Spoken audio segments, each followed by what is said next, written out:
Bismillahirrahmanirrahim. Assalamualaikum warahmatullahi wabarakatuh. Alhamdulillahirabbil alamin. Wassalatu wassalamu ala asyrafil anbiya'i wal mursalin sayyidina wa maulana Muhammadin ajma'in. Amma ba'd. Yang saya hormati dan kami ta'zimi Ketua Yayasan Pondok Pesantren Zainul Hasan Genggong Al-Mukarram Kiai Haji Muhammad Hasan Mutawakkil Allah SHMM, dan yang saya hormati dan kami ta'zimi Rektor Universitas Islam Zainul Hasan Genggong Bapak Dr. Abdul Aziz BAMAG, dan yang saya hormati pula dosen pembimbing 1 Bapak Dr. Abdul Aziz BAMAG, dan dosen pembimbing 2 Ibu Siti Maryam MBDI. Sebelumnya perkenalkan, nama saya Muhammad Ferry Hasan, Program Studi Pendidikan Agama Islam Universitas Islam Zainul Hasan Genggong. Kali ini saya akan mempresentasikan hasil penelitian proposal saya yang berjudul Implementasi Metode Tasmi dalam Menjaga Hafalan Al-Quran di Pondok Rodotul Quran Al-Mansuri Genggong. Namun sebelumnya, kenapa alasan saya mengangkat judul ini? Karena salah satunya yaitu potensi pengembangan metode tasmi memiliki potensi yang sangat besar dalam meningkatkan kemampuan hafalan dan pemahaman Al-Quran. Yang kedua yaitu meningkatkan kemampuan hafalan. Metode tasmi ini adalah salah satu metode yang begitu efektif untuk meningkatkan kemampuan menghafal Al-Quran dan juga menjaga hafalan Al-Quran dengan sistematis dan efektif. Dilanjut kali ini, yakni latar belakang pada judul implementasi metode tasmi dalam menjaga hafalan Al-Quran di Pondok Rodotul Quran Al-Mansuri Genggong. Menghafal Al-Quran tidaklah mudah, membalikkan tangan. Menghafal dan menjaga Al-Quran butuh stamina yang ekstra. Metode tasmi adalah metode yang efektif dalam untuk menghafal dan menjaga kualitas hafalan Al-Quran. Akan tetapi dalam menjaga hafalan Al-Quran, setiap orang berbeda-beda. Ada yang proses hafalannya cepat dan sebaliknya juga ada yang lambat. Dilanjut yaitu dengan rumusan masalah. Di dalam hasil proposal saya ini memiliki 2 rumusan masalah, yaitu bagaimana teknik menjaga hafalan Al-Quran dengan menggunakan metode tasmi. Terus yang kedua, bagaimana peningkatan atau kelancaran hafalan Al-Quran dengan menggunakan metode tasmi. Dilanjut yang ketiga yaitu tujuan penelitian proposal saya, yaitu adalah untuk mendeskripsikan pelaksanaan metode tasmi dalam menjaga hafalan Al-Quran santri di Pondok Rodotul Quran Al-Mansuri Genggong, Pajarkan Probolinggo.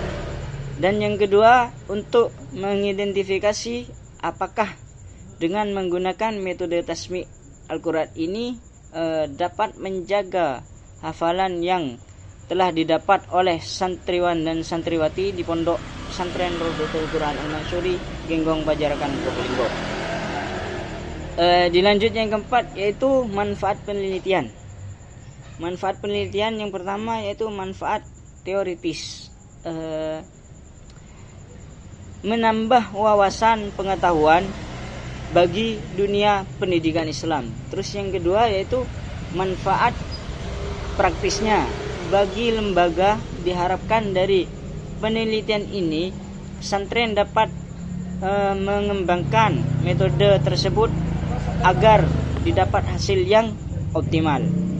Dilanjut yang keenam yaitu kajian penelitian terlebih dahulu.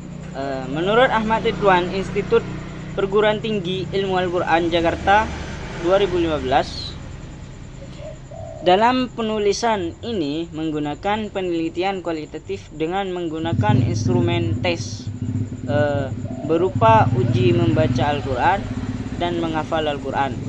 Adapun sumber data dalam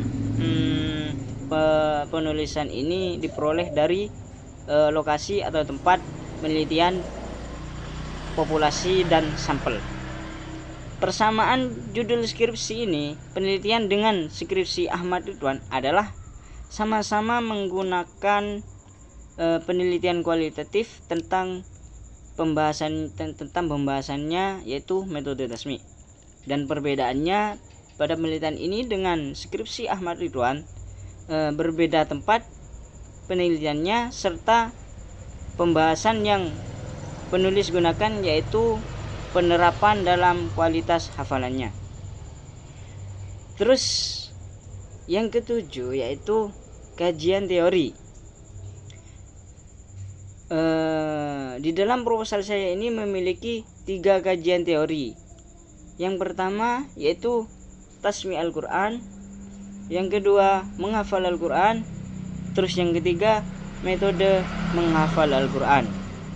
Metode tasmi Al-Quran, istilah tasmi berasal dari bahasa Arab yang berarti memperdengarkan.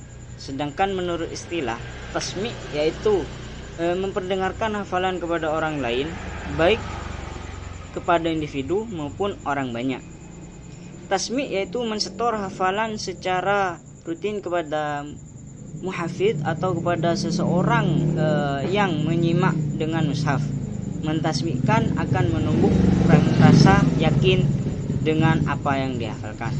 Terus yaitu menghafal Al-Quran. Menghafal Al-Quran adalah sebuah upaya untuk memudahkan seseorang dalam memahami dan mengingat isi Al-Quran untuk menjaga keautentikannya serta menjadi sebagai amal soleh bagi umat Islam. Metode menghafal Al-Quran. Banyak metode menghafal Al-Quran bagi kalangan santriwan dan santriwati. Salah satunya yaitu bin nadhor dan juga tahfidz.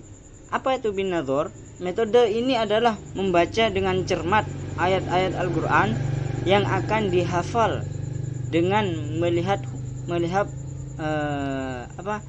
mushaf Al-Quran secara berulang-ulang. Proses bin nadhor ini hendaknya dilakukan sebanyak mungkin atau 41 kali seperti yang biasa oleh para ulama terdahulu. Yang kedua yaitu metode tahfidz. Apa itu metode tahfidz? Metode ini adalah menghafalkan sedikit demi sedikit ayat Al-Quran. Menghafalkan ayat Quran sedikit demi sedikit yang telah dibaca berulang-ulang secara bin nadhor tersebut. Misalnya menghafal satu baris beberapa kalimat atau sepotong ayat pendek sampai tidak ada kesalahan. Lanjut yang ke-8 yaitu kerangka konseptual. Proses hafalan, adapun kerangka konseptual dari hasil penelitian judul saya yaitu implementasi metode tasmi dalam menghafal Al-Quran, dalam menjaga Al-Quran di Pondok Rodotul Quran Al-Mansyuri Genggong. Satu yaitu proses hafalan Al-Quran, capaian target hafalan, penerapan metode tasmi, kelancaran dalam menghafal Al-Quran dengan lancar. Dilanjut yaitu selanjutnya metode penelitian. Di dalam metode penelitian ada 3 yaitu yang pertama pendekatan dan jenis penelitian. Penelitian ini merupakan jenis penelitian kualitatif. Menurut Bogdan dan Taylor, sebagaimana yang dikutip oleh Moleong, metode kualitatif adalah prosedur penelitian yang menghasilkan data deskriptif berupa kata-kata tertulis atau lisan dari orang-orang dan perilaku yang diamati. Dan selanjutnya kehadiran peneliti. Kehadiran peneliti dalam hal ini sangatlah penting dan utama. Hal ini seperti yang dilakukan Moleong, bahwa dalam penelitian kualitatif kehadiran peneliti sendiri atau bantuan orang lain merupakan alat pengumpulan data utama. Dilanjut metode penelitian yang ketiga yaitu pada data dan sumber data penelitian. Data yang digunakan dalam penelitian ini adalah data primer dan data sekunder. Sumber data merupakan salah satu bagian penting dalam penelitian. Pentingnya data untuk memenuhi dan membantu serangkai permasalahan yang terkait dengan fokus penelitian. Yang dimaksud dengan sumber data adalah di mana data diperoleh. Dilanjut yang terakhir yaitu teknik pengumpulan data. Dalam teknik pengumpulan data ini memiliki 3, yaitu observasi, wawancara, dan yang terakhir dokumentasi. Observasi, Nasution menyatakan bahwa observasi adalah dasar semua ilmu pengetahuan. Para ilmuwan hanya dapat bekerja berdasarkan data, yaitu data yang fakta mengenai dunia kenyataan yang diperoleh melalui observasi. Yang kedua yaitu wawancara. Wawancara mendalam adalah percakapan antara dua orang dengan maksud tertentu. Dalam hal ini antara peneliti dengan informan. Terus yang terakhir yaitu dokumentasi. Dokumentasi adalah teknik pengumpulan data dan data dari sumber-sumber non-insani. Dalam penelitian ini, peneliti mengambil data berupa pelaksanaan metode tasmi di Pondok Pesantren Raudhatul Quran Al-Mansuri, Genggong, Pajarkan, Probolinggo. Mungkin cukup sekian yang bisa saya sampaikan, kurang lebihnya mohon maaf. Wallahul muwaffiq ila aqwamit thoriq. Wassalamualaikum warahmatullahi wabarakatuh.